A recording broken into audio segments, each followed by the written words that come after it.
All right, let's talk about the next gen. These folks are pretty fascinating. This is their hero, Colbert and Jon Stewart. This is where they get their news more from Jon Stewart than they do not watch the news channels, ABC, CBS, NBC. They don't watch because they don't care. They get their news from Jon Stewart, and so do I, because he's the most accurate. All right, so how do we deal with these people? Gen Xers won't even talk to each other. I mean, Gen Y, the millennials, they won't even talk to each other. So what the hell makes you think they're going to listen to you? You can have them sitting. You can see them in a restaurant, sitting there texting. They're texting each other. They're sitting across the table from each other. You have to understand their motivations. You have to deal with these folks with show and tell, mostly show. You have to support everything. And then you use standard focus techniques, which I'll try to get to here in a minute. All right. Let's talk about who they are. They're born from 82 to 02. Their ages now are 12 to 32. There are a great number of those folks are on our juries these days, and more are coming on every year. They're the children of the boomers. They're the younger siblings of the Xers.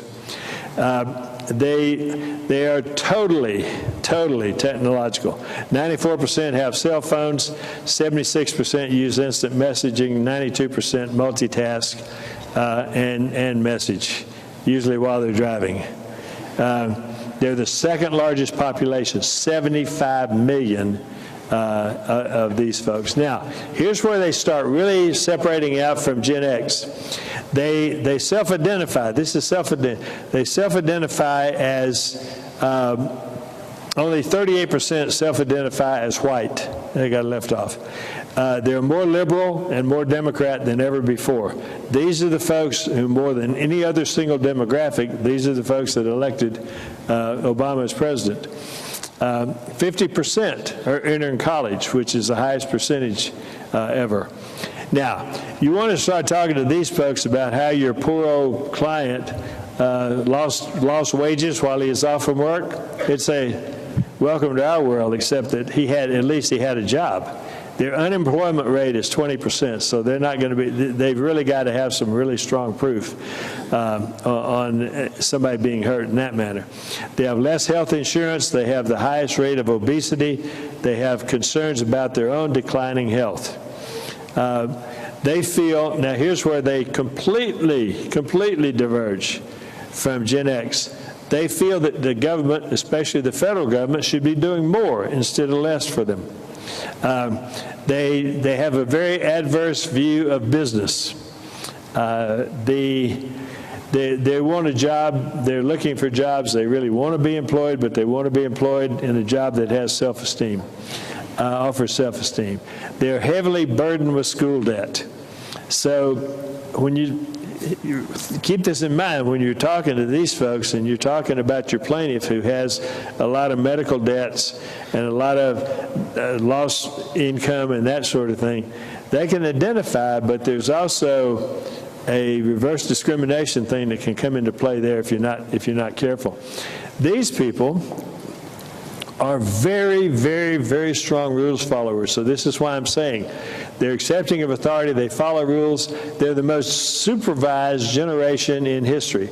So you want to use rules of the roads with these folks more than with anyone else. Now, the reason they're called the Millennials is they were in the high school class of 2000. So let's look quickly at some of the top 10 events. This is what they chose as the top 10 events of their life. It was Columbine, Kosovo, the Oklahoma City bombing, the death of Princess Di, the Clinton impeachment, O.J. Simpson, Rodney King, Levinsky, and the fall of the Berlin Wall. But these are theirs. This is their choices. The McGuire-Sosa home run race. I don't know how that got in there, but okay, this is their choice. This is also self-identifiers. Here's how they think of themselves, so you need to tap into what they think of themselves. Positive attitude, cooperative team players, accepting of authority. They are not out there, they are not the strong individuals that Gen X was. Self-reliance is not their big deal. Teamwork is their big deal. Very different things. So the old thing about self-reliance is not going to play as much with this group. They're definite rules followers, most supervised in history. They regard themselves, again, this is how they identify themselves. They're smarter, progressive, and as being cutting edge. They feel like this is they're the first generation that know more than every generation thinks they know more than their parents, but this generation actually does, because they're looking at technology. And so when the 4-year-old kid has to teach grandma how to use the iPhone, they regard themselves as cutting edge. They are better educated, and they're global because of the World Wide Web. So all those things take into account. They're near polar opposites of the boomers, who are their parents, and the Xers, who are their siblings. So this generation now it's much, much, much better for us. They're not as subject to the tort reform as the Gen Xers were, and many of them, a law degree to these folks is the goal of a good, healthy number of these people.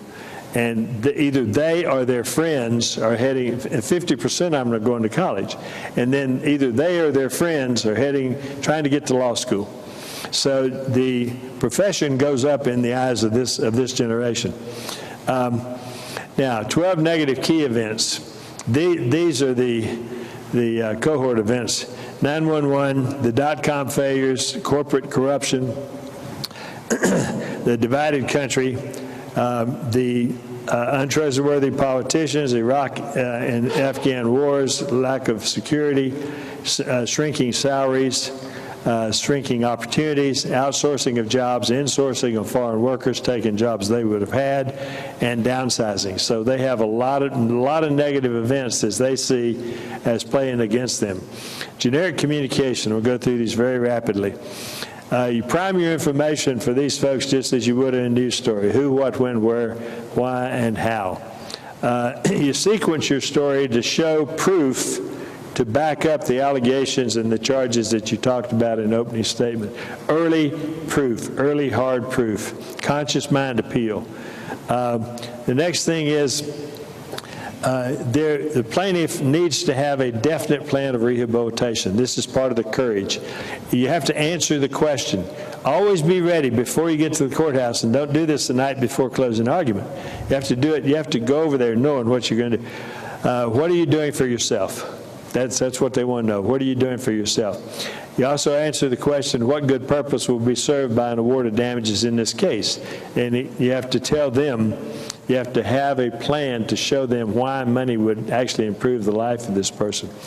Don't use the word, don't be the injured person. Don't act as if just because you're injured, you're entitled to compensation. Avoid the term victim completely. Don't ever refer to your clients as victims. And prove that it's not enough. We used to just come in and prove that our client was injured and that they had injuries and they needed money to pay medical bills and wage loss and so forth. That's not enough. Now you not only have to prove that they're in need, but you have to prove that they're worthy of their help. So the worthiness comes from, what are you doing for yourself? You're doing everything for yourself, then I don't mind helping you. Personal responsibility remains the generic theme. All right, now let me tell you about this very quickly, about the conscious mind. There are two parts of the brain. One is the conscious mind, the other is the unconscious mind. Conscious mind proof that I talked about, that you have to put sequence first, is hard evidence. It's things like the court's charge. That's hard evidence. That's something they get their teeth into. So you pull out the portions, the phrases from the court's charge, and make them part of your case. Visual evidence, and support it by numbers and you have to get them to focus. You have to get them to focus on your evidence. And you get the focus on the evidence through visual evidence. You get it through with timelines, interactive timelines. And Adam's absolutely correct. The only problem with timelines is everybody tries to put their entire case on the timeline. You don't do that. Timelines are the precise points that you need to put up there, but they're extremely valuable and helpful to jurors. Now, in the unconscious mind is what Kahneman refers to as the hardwired mind. So, okay, whatever you do not think of a pink elephant. Okay? How many of you thought of a pink elephant? Yeah, knock it out of your head. Go ahead. No, the reason you did is because that went straight to your unconscious mind, the hardwired part. The hardwired part means the mind acts on its own. It doesn't need you to stop and think, well, let me deliberate about that, or let me think that through. Okay, when you're communicating with the unconscious mind, it is most effectively done in the present tense. So when you're storytelling, when you're doing your closing argument and you're storytelling the events that occurred to the plaintiff, tell them in the present tense. Use visual images and use colors in your descriptions. And involve as many, when you're telling a story, involve as many senses as you can, because when you involve, the more senses you involve, the more you communicate with the unconscious mind. And you avoid negatives, because the unconscious mind does not register negatives. And the unconscious mind is where massive amounts of decision-making takes place. It's only where you have to reason something through that you have to go to the conscious mind. Rhetorical devices. The reason metaphors are so powerful is because they go straight to the unconscious mind, just like the pink elephant. Analogies, the same thing. All your rhetorical devices, a rule of three. These things are memorable. They resonate in the unconscious mind. The rhetorical questions. And you seek similarities. We all like people who are like ourselves. Seek similarities between yourself and the jury, between your client and the jury, between your expert witnesses and your jury, and bring those similarities out. Nonverbal communication, vocal communication, neuro-linguistic programming. Those are the three things that we're really dealing with. Now, I want to get through this. I've sped through this so I could get to this part of it. Focusing on the demographics. So how do you tell the difference between Generation X and Generation Y? The way you do it is you do focus groups within the demographic group. So what we'll do, you listen for how they talk about the language of the case.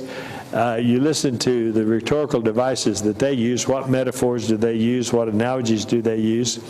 But the way we do it, you test your technology with them. You test your interactive timelines with them. You test your photographs. You test your animation. Test every piece of evidence that a jury will see with them,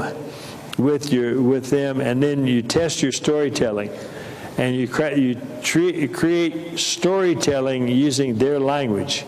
Now, the way you do this is you start with a very vanilla presentation, which means that there's no advocacy involved. You simply tell the story. You read the story to them. You're not trying to persuade them of anything.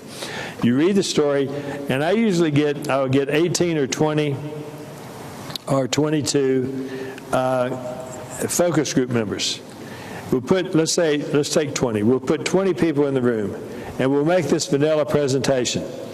And we'll break them up. They all hear the same thing. Then you break them up into distinct groups. You put all of Generation X together in one group of 10. You put all of your Generation Y, your millennials, together in another group of 10, and you listen to the difference, and then you give them the same identical questionnaires, so you have them write things down on a written questionnaire first before they start influencing each other, and then you video the whole proceedings. Now, what you'll find, you're listening to the language that they use to talk about your case. what analogies do they use? What metaphors?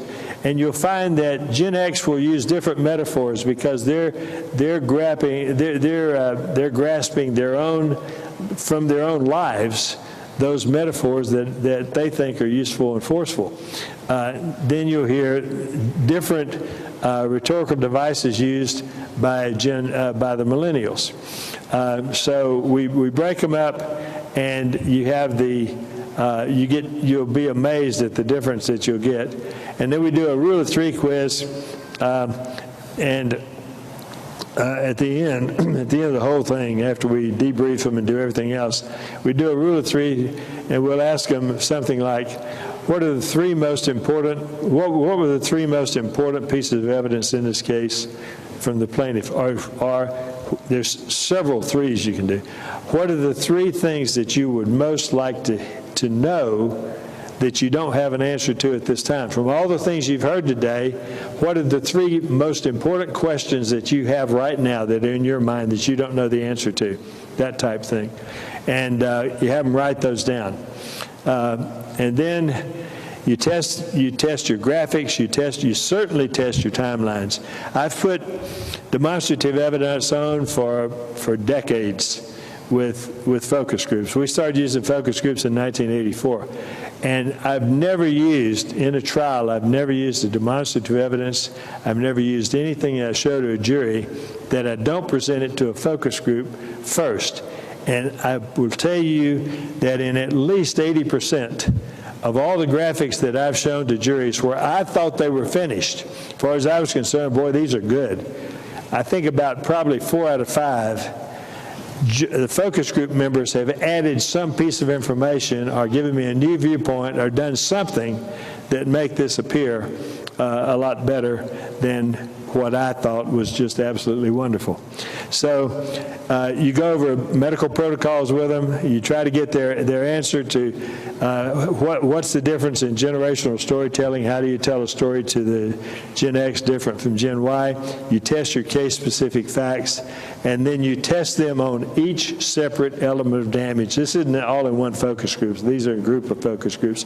You test them on physical pain. You test them on mental anguish, physical disability, the physical disfigurement, damage to wage earning capacity. Each element of damage, you test them individually.